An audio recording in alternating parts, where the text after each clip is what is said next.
नमस्कार, आप देख रहे हैं 5 की बात। मैं हूं नगमा। आज 5 की बात में बात करेंगे उस लड़की की जिसकी एक हादसे में मौत हुई है। अब ये हादसा जो है सिर्फ एक सड़क दुर्घटना है या कुछ और, इस पर सवाल उठ रहे हैं। सबसे पहले आपको बता दें कि मामला है क्या, ये 31 दिसंबर की शाम जब ज्यादातर लोग नए साल का जश्न मना रहे थे, तब बाहरी दिल्ली में 5 कार सवार लड़कों ने स्कूटी पर जा रही एक लड़की को टक्कर मारी। लड़की को उसके बाद गाड़ी से कई किलोमीटर तक घसीटा गया, जिस दौरान लड़की बुरी तरह से घायल हुई और उसके पैर कट गए, उसके कपड़े फटे मिले, क्योंकि जब लाश मिली तो बहुत ही बुरी हालत में थी ये लाश। बहुत देर तक लड़की सड़क पर पड़ी रही, उसने दम तोड़ दिया और इस पूरी घटना के चश्मदीद दीपक दहिया के मुताबिक काफी देर तक लड़की को कार में घसीटा गया। इन्होंने बताया है कि पुलिस की वैन के सामने से आरोपियों की गाड़ी गुजरी, लेकिन लगातार जानकारी देने के बाद भी पुलिस ने कार को रोकने की कोशिश नहीं की। इस बीच दिल्ली पुलिस ने कार में बैठे 5 आरोपियों को गिरफ्तार कर लिया है। आरोपियों का कहना है कि वो शराब के नशे में थे, गाड़ी में तेज गाने चल रहे थे, इसलिए उन्हें पता नहीं चला। लड़की के परिवार वाले इसे साजिश कह रहे हैं। इस वारदात को पहले दिल्ली पुलिस दुर्घटना बता रही थी और कहना है परिवार का कि पुलिस पल्ला झाड़ने की कोशिश कर रही है। पुलिस ने अब इस मामले में जो एफआईआर दर्ज की है उसमें गैर इरादतन हत्या की कोशिश की गैर जमानती धारा 304 भी जोड़ी गई है और मामले की जांच चल रही है। दिल्ली पुलिस ने प्रेस कॉन्फ्रेंस करके ये कहा है कि सीसीटीवी से आरोपियों तक वो पहुंच पाए हैं और जल्द ही जांच पूरी करेंगे। पुलिस की कई टीमें जांच कर रही हैं। पुलिस ने एफर्ट्स किया है। रात को जैसे ही हमारे पास इंफॉर्मेशन आई थी, विभिन्न टीम इमीडिएटली बना दी गई थी और उसमें क्योंकि गाड़ी का नंबर एग्जैक्ट हमारे पास नहीं था, तो सीसीटीवी के आधार पर उस नंबर को लोकेट किया गया। फिर टीम्स बनाई गई, एड्रेसेस ढूंढे गए। स्कूटी का जो एड्रेस था, उस जो डिसीज्ड है उस को भी हमने एड्रेस को छानबीन की और उसी के आधार पर जो स्विफ्ट एक्शन था, सभी के सभी जो अक्यूज्ड हैं वो पकड़े गए हैं, वो हमारी कस्टडी में हैं और उस पर फर्दर इन्वेस्टिगेशन जारी है। मैंने लाडपुर पहुंच के शो किया कि ये गाड़ी वही है और इसके नीचे अब डेड बॉडी नहीं है। ठीक है, डेड बॉडी नहीं है तो फिर मैंने प्रशासन को साथ के साथ सूचना दी थी, माजी इसके नीचे डेड बॉडी है नहीं। उसका नंबर, गाड़ी का नंबर वगैरह मैंने दे चुका था। ठीक है, तकरीबन 3:28 से मैंने कॉलिंग स्टार्ट की थी और 5 बजे तक मेरी लास्ट कॉलिंग है साहब। कितनी कॉल की होंगी आपने? तकरीबन 20 कॉल के आसपास। 20 कॉल पीसीआर कॉल की, उसके बाद भी पकड़ नहीं पाए गाड़ी को? नहीं, उसके बाद भी पकड़ नहीं पाए। अच्छा। पुलिस ने ये बताया है कि 5 आरोपी पकड़े गए हैं, जिनमें दीपक खन्ना कार को ड्राइव कर रहा था। इसके अलावा कार में अमित खन्ना, कृष्ण, मनोज और मिथुन बैठे थे। सीसीटीवी फुटेज और डिजिटल सबूत की टाइमलाइन बनाई जाएगी, ऐसा पुलिस का कहना है और उसके आधार पर पता कर पाएंगे कि आरोपी कहां से आए थे, कहां जा रहे थे। घसीटे जाने के बारे में पुलिस ने बताया कि लड़की का शरीर जो है वो गाड़ी में फंस गया था। 10 से 12 किलोमीटर तक घसीटा गया है और टर्निंग के दौरान बॉडी सड़क पर गिरी है। कल पोस्टमार्टम रिपोर्ट आएगी और उसके बाद ही बात साफ हो पाएगी। लेकिन लड़की की मां ने कहा है कि मामा ने कहा है कि पुलिस की कार्रवाई से सहमत नहीं है। डीसीपी ने कहा था कि आरोपी लड़कों ने कुछ गलत नहीं किया है। इतना बड़ा हादसा होने के बाद ऐसी बात कहना सही नहीं है और परिवार जो है वही सवाल उठा रहा है कि पुलिस इसे एक हादसा या एक्सीडेंट बताकर पल्ला झाड़ रही है। तो इस मामले में भी सवाल अब उठने लगे हैं।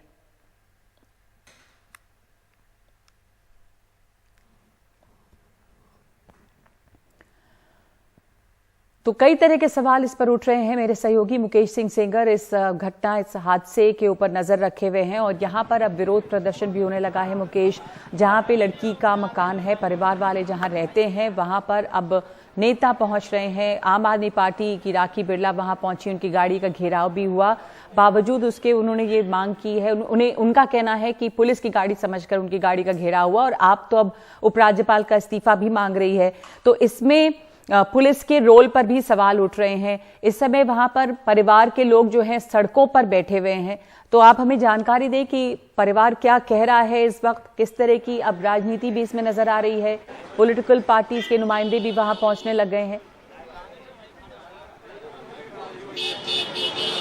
देखिए, सुबह से यहाँ पर लगातार जो परिवार के लोग भी थे, आसपास के लोग थे, कई पार्टियों के नेता थे, स्थानीय नेता थे, वो यहाँ पर पहुँचे थे और काफ़ी देर तक सड़क जाम रही, लेकिन फिलहाल पुलिस ने लोगों को यहाँ से हटा दिया है। अब बहुत कम लोग बचे हैं और फिलहाल यहाँ पर शांति है।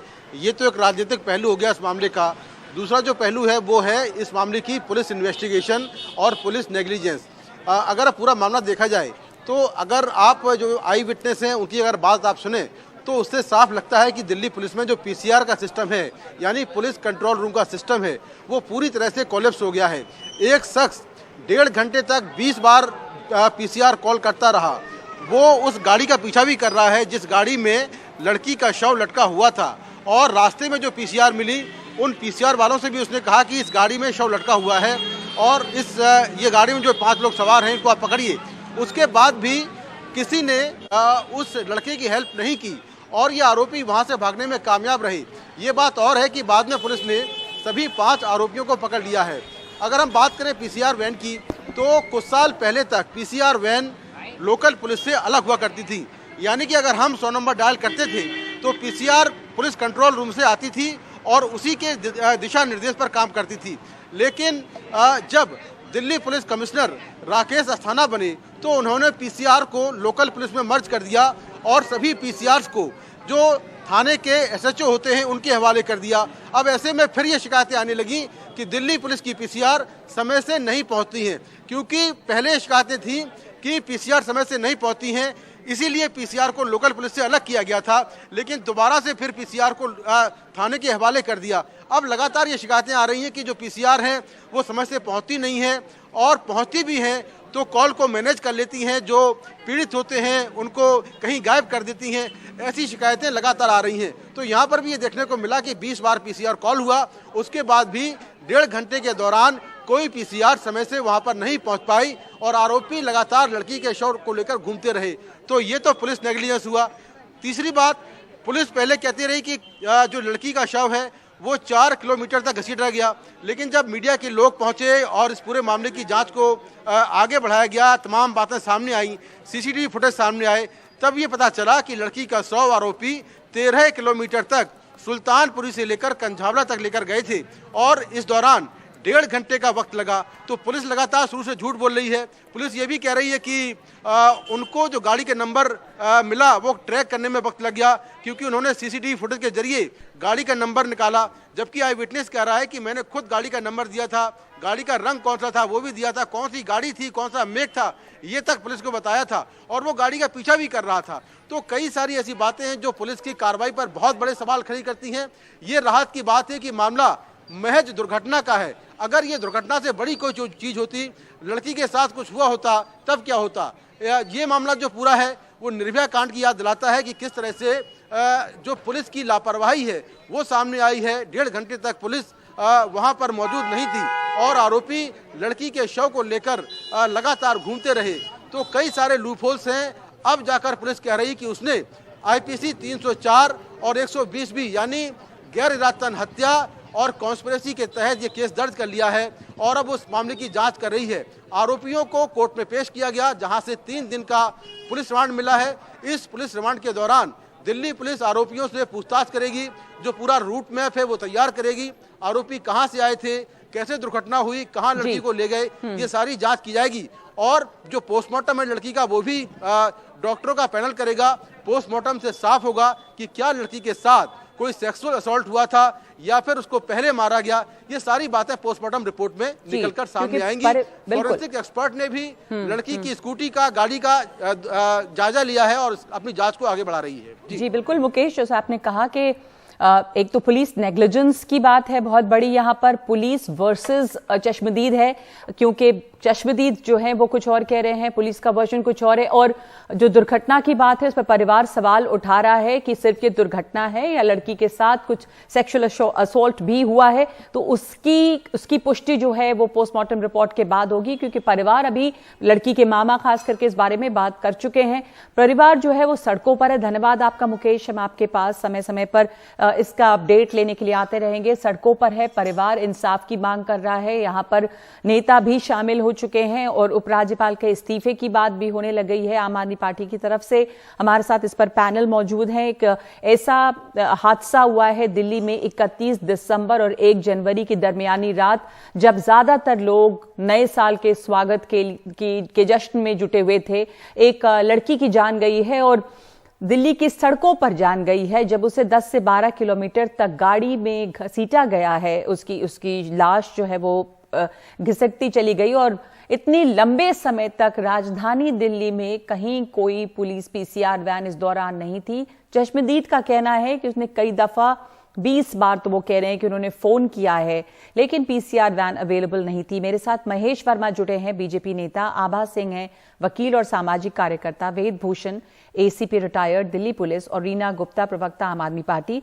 वेद भूषण साहब, मैं आपसे शुरुआत करना चाहती हूं। मेरे सहयोगी मुकेश सिंह सेंगर जिन बातों के बारे में अभी बता रहे थे कि कैसे यहां पर पुलिस नेग्लिजेंस की बात सामने आती है। पीसीआर वैन को दिल्ली पुलिस से पहले अलग रखा गया था ताकि वो समय पर पहुंचे, उसे किसी और तरह की काम में वो ना लगे, उसका काम जो है लोगों की फौरन मदद की जो जरूरत होती है उस तक सीमित रहे। लेकिन अब पीसीआर वैन को वापस मर्ज कर दिया गया दिल्ली पुलिस में। ये आपको लगता है कि एक बड़ी वजह हो सकती है जब पुलिस शिकायतें आती हैं कि पीसीआर वैन समय पर नहीं पहुंचती है? वेद भूषण साहब।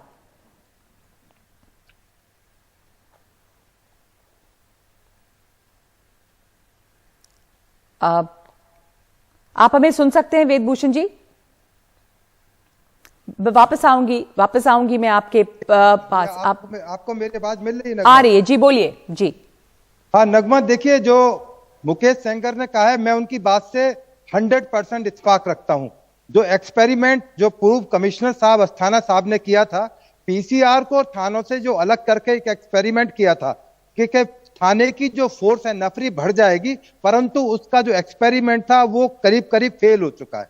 ये इंसिडेंट नहीं, इसके अलावा मैं दिल्ली में ही रहता हूं, बहुत सारे ऐसी शिकायतें आती है। मैंने कमिश्नर साहब जो प्रेजेंट हैं उनको भी ट्विटर किया था कि ये एक्सपेरिमेंट चूंकि कामयाब नहीं रहा है, पुराना सिस्टम बेटर था, इसलिए इस सिस्टम पर हम लोग वापिस जा सकते हैं। अब सवाल आता है जो फेटल एक्सीडेंट हुआ है दिल्ली के अंदर, ये हमें उन केसों की याद दिलाता है। बीएमडब्ल्यू केस, सलमान खान का केस जिसमें 5 लोगों की जान चली गई।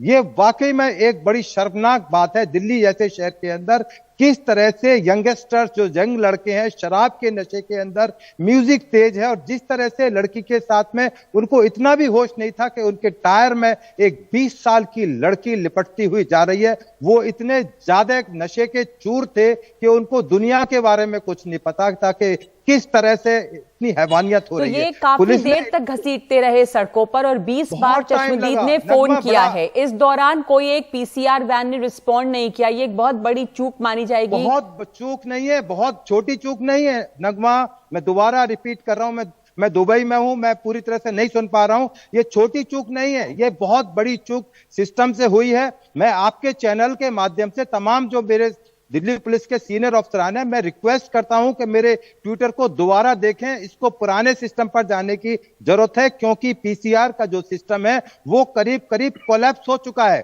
मैं कहना नहीं चाहता था इस बात को आपके चैनल पर नगमा सच्चाई ये है कि हम उससे हट नहीं सकते, पीछे नहीं जा सकते। अदालतों का निर्णय जब आएगा, 304 है, गैर इरादतन हत्या का मामला है या फिर फैटल एक्सीडेंट है, वो तमाम कोर्ट, कानून और पुलिस की चीजें हो सकती है, इन्वेस्टिगेशन की चीजें हो सकती हैं। पर जो सवाल नगमा आप उठा रही हो वो बिल्कुल वाजिब सवाल है और ये सवाल पूछा जाना चाहिए था। मैं लगातार रिक्वेस्ट कर रहा हूं कि ये चीजें बदली जानी चाहिए क्योंकि दिल्ली एक राजधानी है।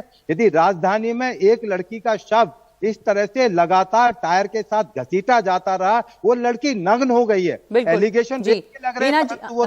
जी वेद भूषण साहब, आपने सही बात कही है कि एक बहुत बड़ी चूक है, ये बहुत बड़ा एक कोलैप्स है सिस्टम का। रीना जी, जिस दिल्ली की सड़कों पे, राजधानी है, ये क्या संदेश जाता है? एक लड़की का शव, एक लड़की इस तरह से घिसटती जाती है, पुलिस वहां मौजूद नहीं होती, किसकी जिम्मेदारी? सड़क पर इस तरह के हादसे, और उस हादसा, एक सड़क हादसा एक चीज होती है, लेकिन किलोमीटर तक एक लड़की घिसट रही है सड़कों पे और कहीं कोई रोक टोक नहीं। पुलिस को फोन किया करता है चश्मदीद, कहीं कोई रिस्पॉन्स नहीं लंबे समय तक, किसकी जिम्मेदारी है? नगमा जी, इतनी दुखद घटना हुई है, कल से मतलब सोच सोच के कि उसको अपने आखिरी मोमेंट्स में क्या उसकी दर्दनाक तरीके से उसको क्या सहन करना पड़ा, बहुत ज्यादा दुख हो रहा है। और मैं सोच सकती हूँ कि उसके माँ बाप, उसका खानदान कितना इस समय कितनी बुरी स्थिति में होगा। वो अपने घर से इकलौती लड़की थी जो पूरे घर का पालन पोषण कर रही थी, और अगर दिल्ली की सड़कें सेफ नहीं होंगी तो कैसे दिल्ली की लड़कियां बाहर निकलेंगी? ये तो पहली बात है। दूसरी बात यह है नगमा जी कि ये बिल्कुल साफ हो गया है कल रात से कि जो भारतीय जनता पार्टी के नेता हैं वो इस पूरे कुकर्म में इन्वॉल्व हैं, और वो भारतीय जनता पार्टी के नेताओं के फोटो सामने आ चुके हैं। यही कारण है किस कि तरह से इन्वॉल्व है रीना और गुप्ता, भारतीय जनता पार्टी के नेता?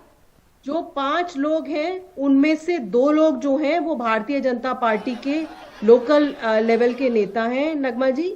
और यही कारण है, आप देखिए कि कल से जो डीसीपी हैं वो लगातार इस केस की एक तरीके से वकालत कर रहे हैं।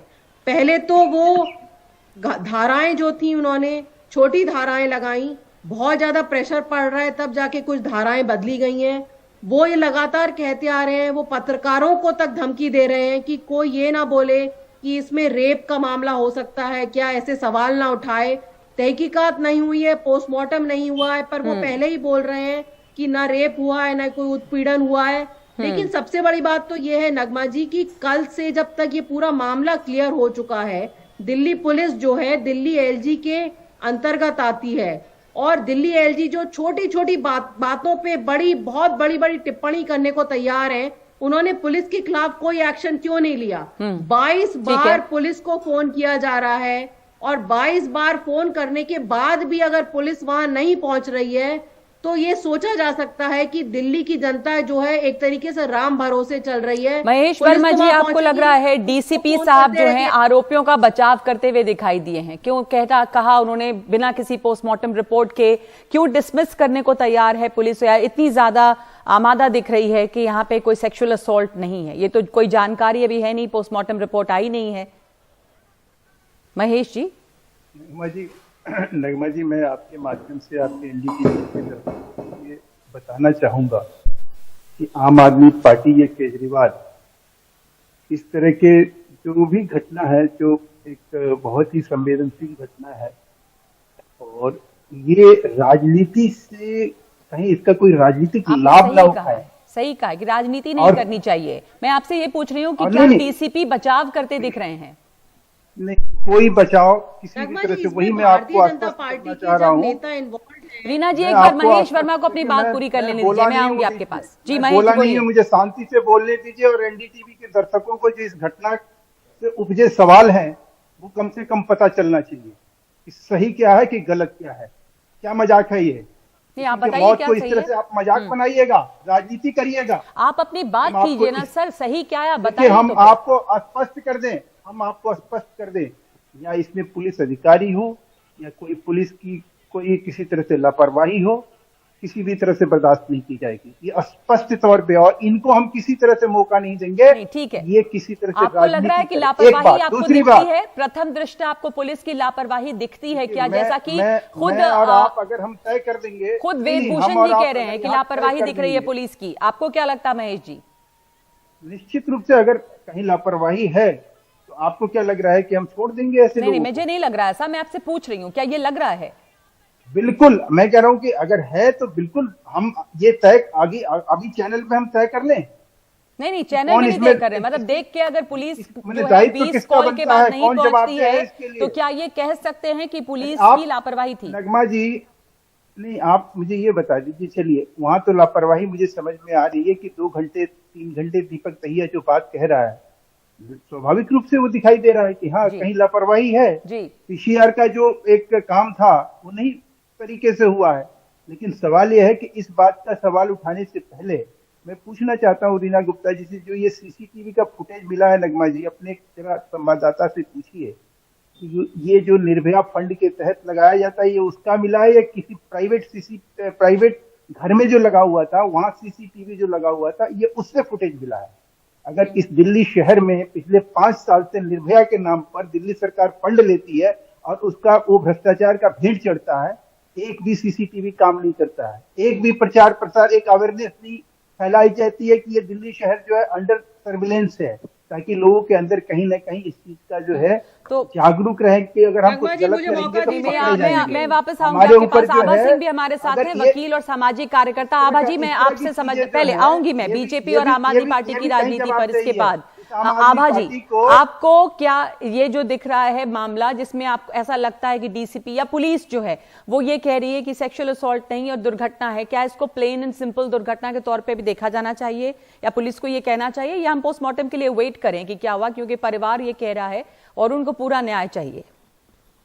बिल्कुल, डीसीपी को वेट करना चाहिए जब तक पोस्टमार्टम रिपोर्ट नहीं आ जाती। और मुझे लगता है कि क्योंकि दिल्ली को वैसे भी रेप कैपिटल कहा ही जाता है, तो अगर पेरेंट्स को लग रहा है कि कुछ रेप का भी हो सकता है, तो व्हाई नॉट, आप पोस्टमार्टम आ जाए, उसके बाद आप उसका रिप्लाई दीजिए। और रही ये जो पेट्रोल वैन्स की, अगर आप देखिए तो इनके पास जो दिल्ली में जो पेट्रोलिंग वैन्स है, 800 गाड़ियां हैं ऐसी, और 5000 का स्टाफ है। तो अगर इतना बड़ा स्टाफ आपने रखा हुआ था पेट्रोलिंग के लिए, तो वो क्यों नहीं टाइमली पहुंचा, ये सवाल जरूर दिल्ली पुलिस पे उठता है। और बात अगर एक्सीडेंट्स की करें, तो मैक्सिमम जो एक्सीडेंटल डेथ्स हो रही है, अगर हम इसको एक्सीडेंटल डेथ भी मानते हैं, तो 2 व्हीलर्स की हो रही है। तो कहीं ना कहीं हमारा ट्रैफिक भी सही नहीं है, ट्रैफिक पुलिसिंग सही नहीं है, लोगों को हम अकाउंटेबल नहीं कर रहे हैं। और जो लास्ट इंपॉर्टेंट चीज आती है कि पहले अगर आपने उनको अरेस्ट नहीं किया, उनको इतना टाइम मिल गया, तो अगर वो शराब पिए हुए थे तो उनके ब्लड में जो अल्कोहल कंटेंट है वो तो खत्म हो जाएगा और उनको तुरंत बेल मिल जाएगी। तो एक तो उनको ये फायदा मिल गया आरोपियों को कि वो उनको ना पकड़ने से। दूसरी बात, अगर आपने बेलेबल चार्जेस लगाए, पहले आपने उसको बोला रैश एंड नेग्लिजेंट ड्राइविंग, तो उसमें 6 महीने की सजा है। आपने कह दिया कि नेग्लिजेंस की वजह से डेथ हुई, मैक्सिमम 2 साल की सजा है, बेल हो जाएगी। मुंबई में अभी पाम बीच पे जो एक्सीडेंटल डेथ हुई थी, उसमें पुलिस ने पहले कमजोर चार्जेस लगाए, अरेस्ट हुई नहीं, बाद में आपने प्रेशर में अगर चार्जेस ऐड किए तो कोर्ट में वो केस का जो है हल्का हो जाता है। तो मुझे लगता है हिट एंड रन केसेस में we need a road map. क्यों इतने करीब जो एक्सीडेंटल डेथ्स रोड्स पे हो रही है, 44% are 2 wheelers, so that needs to be looked into. Women safety की is a very important fact. DCP should not ever made a statement, उनको वेट करना चाहिए था पोस्टमार्टम रिपोर्ट का।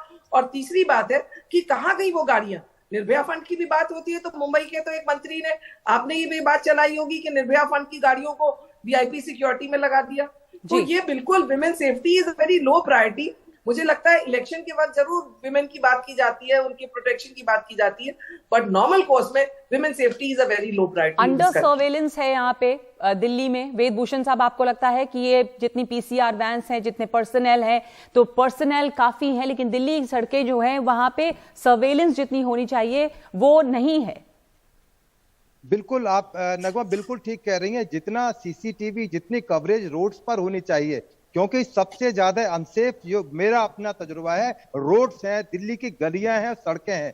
घर में तो जो ऑफेंस है वो है, परंतु सड़कों पर जो ऑफेंस है, पब्लिक प्लेसेस में ऑफेंस है, उसमें बहुत ज्यादा जरूरत है। मैं दुबई से बोल रहा हूं, यहाँ पर जो सेलिब्रेशंस हुए, 1-1 सेकंड की फुटेज है यहाँ पर, कौन आदमी कितने सेकंड पहले कहां से निकल के गया, किस कार में गया। तो इस तरह की राजधानी के अंदर यदि इस तरह की सुरक्षा की बात होती है, तो कहीं ना कहीं सवालिया निशान राजधानी की पुलिस पर लगने भी चाहिए। और अभी ये मामला, चूंकि ये जरूर मेरा कहना है कि चूंकि ये मामला अदालत में जाएगा, अभी तमाम इन्वेस्टिगेशंस की रिपोर्ट आनी बकाया है, पोस्टमार्टम रिपोर्ट बकाया है, ब्लड के सैंपल्स की रिपोर्ट आना बकाया है कि कितनी उन्होंने शराब, क्वांटम ऑफ कितना था उनका शराब का पीने का कितना था, वो तमाम चीजें इन्वेस्टिगेशन में आएंगी। और सेक्शंस की जहां तक बात है, सेक्शन घटती बढ़ती रहती हैं। अभी मैंने सलमान खान केस और BMW केस, जो बड़े प्रमुख केस थे, जो शराब के नशे में हुए थे, इसी तरह के हालात में हुए थे, उसमें सेक्शन बाद में अमेंड हो गई थी, वो बात की चीज है। परंतु जिस लड़की की जिंदगी चली गई, एक 20 साल की लड़की जो ब्रेड रनर थी, अपने घर में अकेली लड़की थी, फादर नहीं थे, उसकी लाइफ को आप कुछ भी फंडिंग कर दें, उसका कोई सब्स्टिट्यूट नहीं हो सकता। तो ये तमाम प्रश्न जरूर उठने चाहिए। रीना, बिल्कुल। तो एक तो अंडर सर्वेलेंस की बात है, दूसरी बात हो रही है कि दिल्ली की सड़कों पर निगरानी है कितनी। अब दूसरे राजधानियों को आप देखिए जो किस तरह का सर्वेलेंस है, जैसे दुबई की बात कर रहे हैं वेद भूषण। तो आप दुबई तो छोड़िए, पर यहाँ पे भारत हम इमर्जिंग इतनी मजबूती से उभर रहे हैं और तमाम हम तरक्की की बात करते हैं, पर अगर राजधानी महिलाओं के लिए ही सुरक्षित नहीं है तो क्या मैसेज जाता है ये? और जैसा अभी महेश वर्मा कह रहे थे, रीना गुप्ता, के निर्भया फंड से जो सीसीटीवी कैमरेज भी लगने थे उनका क्या हुआ? ये जो फुटेज मिली है वो कहां, कौन से सीसीटीवी कैमरे से मिली हैं? तो क्या विमेन प्रायोरिटी, विमेन सेफ्टी की जो प्रायोरिटी है वो कहां है? वो दिखती नहीं है। नगमा जी, मुझे महेश वर्मा जी की सोच पे एक्चुअली हंसी आती है। इस समय ये डिस्कशन कर रहे हैं कि निर्भया फंड के सीसीटीवी कैमरा है या दिल्ली सरकार के सीसीटीवी कैमरा है।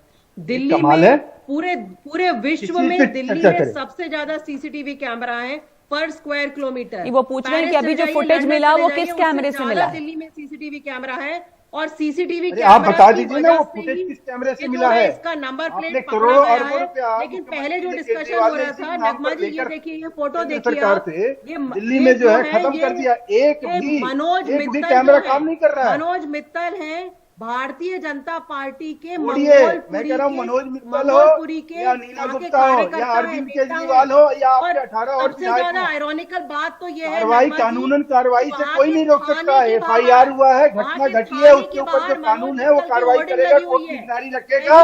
आप आभा सिंह जी से उसके बारे में समझ लीजिए। इस केस को रफा दफा करने की कोशिश कर रही है महेश जी और रीना जी। महेश जी और रीना जी एक दूसरे पर आप आरोप लगा रहे हैं। आप कह रहे हैं बीजेपी के लोग हैं। महेश जी, आपका कहना है कि किसी के भी लोगों के ऊपर कार्रवाई होगी। जी महेश जी। लेकिन ये भारतीय जनता पार्टी के लोग हैं, इनकी राजनीति को हम जरूर रफा दफा करेंगे। नगमा जी, मैं आपको फिर ये दोहरा रहा हूँ कि अगर कहीं कोई चीज की जरूरत है राजधानी में, एकमात्र इस चीज की जरूरत है जो आभा जी कहीं है, उस बात से मैं 100% एक एक करके बात करेंगे आप। रीना जी एक मिनट, रीना जी एक मिनट आपसे रिक्वेस्ट कर रही हूँ। महेश जी की बात सुन ले। आपने कहा कि मामले को रफा दफा करने की कोशिश हो रही है। महेश जी देखिए, ये तो राजनीतिक रफा दफा जो है इनका हम करेंगे। नहीं, रीना प्लीज एक मिनट। रीना गुप्ता सुन लीजिए बात। रीना गुप्ता प्लीज आप बात सुन लीजिए। आपने अपनी बात पूरी की, एक मिनट। महेश पढ़े लिखे लोग हैं। रीना जी पढ़ी लिखी हैं। आप थोड़ा सा पेशेंस रखिए। क्या कर रही हैं आप? NDTV है ये, महेश जी बना के आपने रख दिया पूरे डिबेट को। मैं कह रहा हूं आभा जी जो बात कह रही है मैं उनसे 100% सहमत हूं। आखिर में एक जो इस देश में कानून फेल हुआ है, जिस कानून को हम यहाँ बनाते हैं, आप निर्भया में देखिए कानून हमने बनाया इस राजधानी में, और पूरे देश में हमने उसको संदेश देना चाहा कि आज के बाद निर्भया जैसा कोई कांड नहीं होगा। हुआ ना, दिल्ली में फिर से घसीटा गया ना, एक हमारी मासूम बेटी चल गई ना बलि। उसके कारण जो है आज स्पष्ट है, और उन कारणों के पीछे अगर आप जाइएगा और उसके जो जवाबदेह लोग हैं, जिम्मेवार लोग हैं, नगमा जी, मैं आपको पूरी जवाबदेही के साथ ही बात कहना चाह रहा हूं कि उनको हम छोड़ेंगे नहीं। ठीक है, इसी बात पे मैं इस चर्चा को यहां बंद करूंगी क्योंकि इससे ज्यादा मेरे पास अभी वक्त नहीं है। सब हमारा मकसद ये है कि जो इसके पीछे लोग हैं वो नहीं छूटने चाहिए, और जिस तरह हल्की धाराएं लगाकर पहले इस मामले को कमजोर करने की कोशिश की गई, अब दबाव के बाद जो धाराएं हैं वो भी बढ़ाई गई हैं, और लोग जो भी हों, दिल्ली की कानून व्यवस्था और पुलिस की जवाबदेही ऐसे मामलों में, इसके ऊपर जरूर सवाल जो उठ रहे हैं उनका जवाब मिलना चाहिए कि क्या पुलिस की तरफ से नेग्लिजेंस थी, इसमें कहां कहां चूक रही।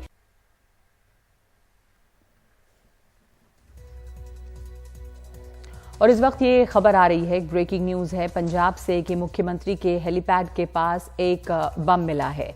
तो ये है हेलीपैड के पास बम मिला है मुख्यमंत्री भगवंत मान के हेलीपैड के पास, और ये काफ़ी हाई सिक्योरिटी एरिया है, और यहाँ पर ही हरियाणा के मुख्यमंत्री मनोहर लाल खट्टर का भी घर है। पंजाब और हरियाणा सेक्रेटेरिएट और असेंबली जो है वो दोनों भी पास में ही है जहाँ पर ये बम पाया गया है।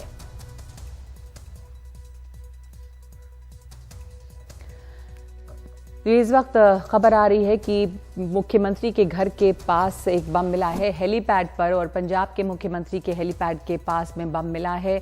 यहीं पर हरियाणा के मुख्यमंत्री, इसी इलाके में हरियाणा के मुख्यमंत्री का भी आवास है, और इसके अलावा तमाम महत्वपूर्ण वहाँ पर इमारतें हैं। असेंबली भी पास में ही है, ज़्यादा दूर नहीं है। सीएम के हेलीपैड के पास ये बम मिला है, जिससे इस समय काफ़ी एक चिंता खड़ी हो गई है। भगवंत मान के घर के पास बम मिला है।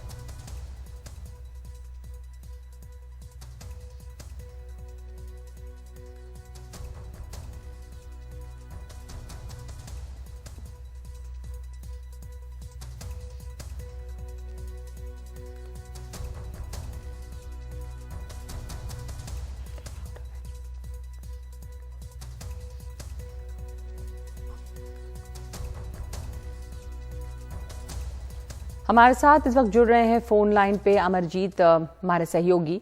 इसके बारे में क्या जानकारी अब तक मिली है? एक ब्रेकिंग न्यूज आ रही है कि हरियाणा के सीएम के आवास के पास भी वहीं पर है और पंजाब के सीएम के आवास के पास ये बम मिला है, तो बहुत ही हाई सिक्योरिटी एरिया है ये।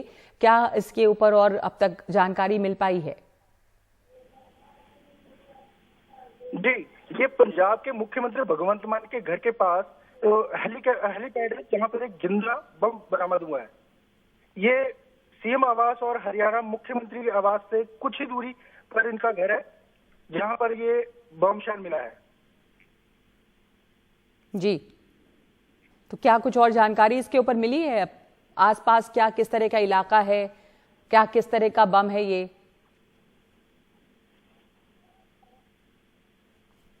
हेलो जी, मैं आपसे ये जानना चाह रही हूँ कि कुछ डिटेल्स और हैं बम जो मिला है, किस तरह का बम है, क्या अभी तक कुछ खबर मिली है इस बारे में? ये जो एरिया है, ये एरिया काफी यहाँ पर हाई सिक्योरिटी होगी। ये चंडीगढ़ के कांसल का इलाका है जहां पर ये जिंदा बम मिला है और पुलिस ने इलाके को सील करके छानबीन शुरू कर दी है। जी ठीक है, धन्यवाद आपका।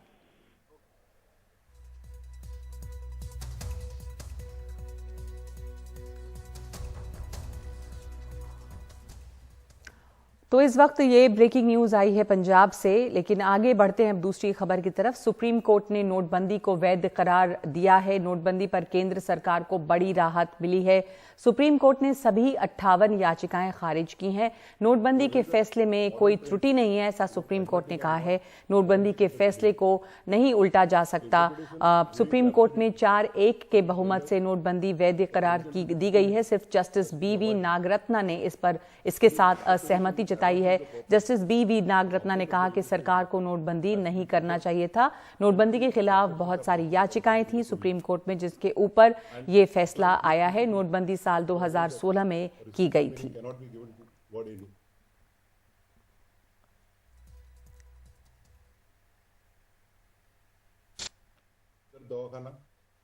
सुप्रीम कोर्ट का जो फैसला है वो यही है कि जो सरकार का निर्णय था डिमोनेटाइजेशन के मुतालिक, वो एक आर्थिक नीति के मुतालिक डिसीजन था और वो डिसीजन संविधान की मर्यादा के अनुकूल है, इसलिए सुप्रीम कोर्ट ने इसको वैध ठहराया है। ये बहुत अहम मुद्दा था, इस पे बहुत अहम कानूनी नुक्ते पेश किए गए थे। कोर्ट ने अपने विचार और विवेक के मुताबिक जो फैसला किया है, अब उस फैसले को स्वीकार करना होगा। इस मामले में याचिकाकर्ता विवेक नारायण शर्मा से बात की है हमारे सहयोगी आशीष भार्गव ने। 2016 में हुई नोटबंदी को सुप्रीम कोर्ट ने वैध करार दिया है। केंद्र सरकार के फैसले पर मोहर है, उनको क्लीन चिट भी है कि उसका फैसला बिल्कुल सही था, नियमों के मुताबिक था। हमारे साथ याचिकाकर्ता विवेक नारायण शर्मा हैं जो सबसे पहले यहाँ पर पहुंचे थे। और आप जिस फैसले को कैसे देख रहे हैं, कैसे समझ रहे हैं? मैं इस फैसले से पूरी तरह सहमत हूँ। जिस समय मैंने उस पिटीशन फाइल की थी उस समय भी मैंने कहा था कि मैं डिमोनेटाइजेशन के खिलाफ नहीं हूँ और डिमोनेटाइजेशन गवर्नमेंट के पास पावर है। सेक्शन 26(2) को मैंने उस समय एग्जामिन कर लिया था और मुझे लगा था कि ये पावर गवर्नमेंट एक्सरसाइज कर सकती है। तो ऐसे सिनेरियो में जो मेरा पर्पस था उस समय में वो था कि जो एग्जेम्पशंस उस समय मिली हुई थी वो बहुत कम थी। सेक्शन जो नोटिफिकेशन निकला था 8 नवंबर का, उसमें बहुत कम मात्रा में वो पुराने पैसे का सर्कुलेशन था, तो हम उस मात्रा को बढ़ाना चाहते थे ताकि लोगों के लिए थोड़ा कन्वीनियंस हो। जस्टिस नागरत का केवल एक ही इशू के ऊपर उन्होंने अपना डिसएग्रीमेंट दिया है। उन्होंने कहा है कि सेक्शन 26(2) की पावर को वो बहुत लिमिटेशन है उसमें कि सारी डिनोमिनेशन को आप नहीं स्क्रैप कर सकते हैं। 4 जजेस ने कहा है कि नहीं, सारे डिनोमिनेशन को एनी जो वर्ड है कैन बी रेड, कोई भी नोट तो सारे, हाँ, कोई भी कंप्लीट सीरीज कर सकते हो। तो उनका कहना है, पहला कहना ये है। उसी इशू को लेके उनका कहना ये है कि पार्लियामेंट रूट या फिर ऑर्डिनेंस के थ्रू ये एक्सरसाइज करनी चाहिए थी गवर्नमेंट को, जो नहीं करी गई। 4 जजेस का कहना है कि बिल्कुल 6 महीने से कंसल्टेशन चल रही थी।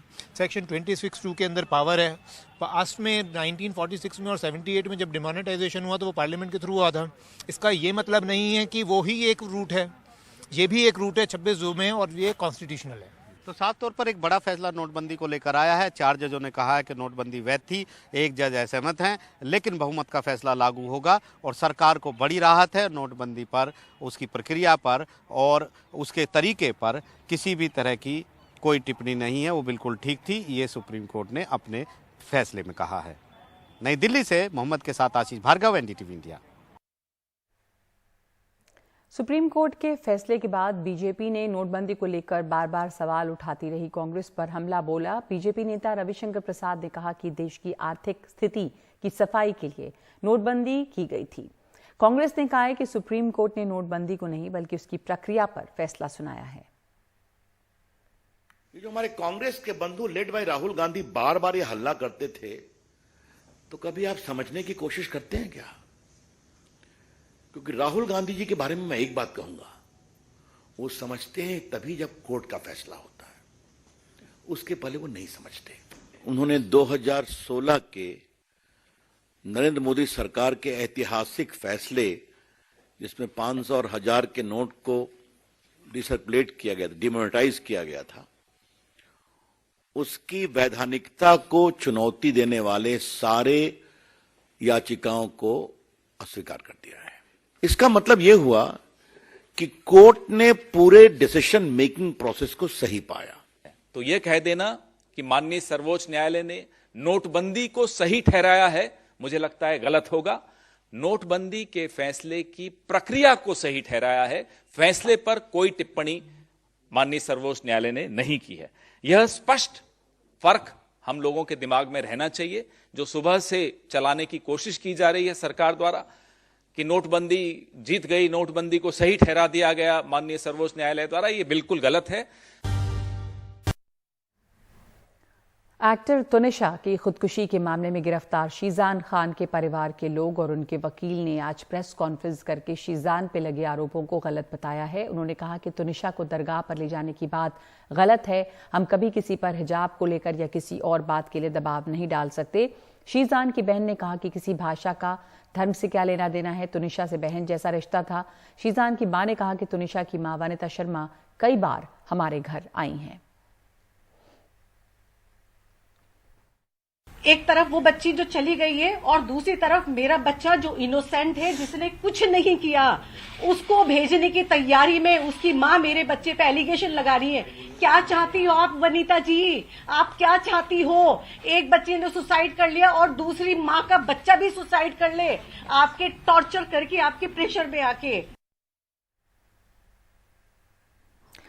और बात पाकिस्तान की करते हैं। भारी आर्थिक तंगी झेल रहे पाकिस्तान में महंगाई के साथ ही बेरोजगारी का बुरा हाल है। सोशल मीडिया में इस्लामाबाद में आयोजित पुलिस भर्ती परीक्षा की तस्वीरें वायरल हो रही हैं। इसमें 32,000 से ज्यादा युवाओं ने भाग लिया है। हालत ये हो गई कि एक स्टेडियम के मैदान में जमीन पर बिठाकर उन्हें लिखित परीक्षा लेनी पड़ी। पाकिस्तान सरकार ने सिपाहियों के 1667 पदों पर भर्ती की वैकेंसी निकाली थी। इसका विज्ञापन देकर आवेदन मांगे गए थे। देश भर से 32,000 से ज्यादा युवक युवतियों ने इन पदों के आवेदन किया था। पाकिस्तान में बेरोजगारी का आलम यह है कि एक पद के लिए करीब 20 दावेदार हैं। इस्लामाबाद में पुलिस भर्ती परीक्षा में उमड़ी युवाओं की भीड़ को देखते हुए अब पाकिस्तान में बेरोजगारी को लेकर बहस शुरू हो गई है।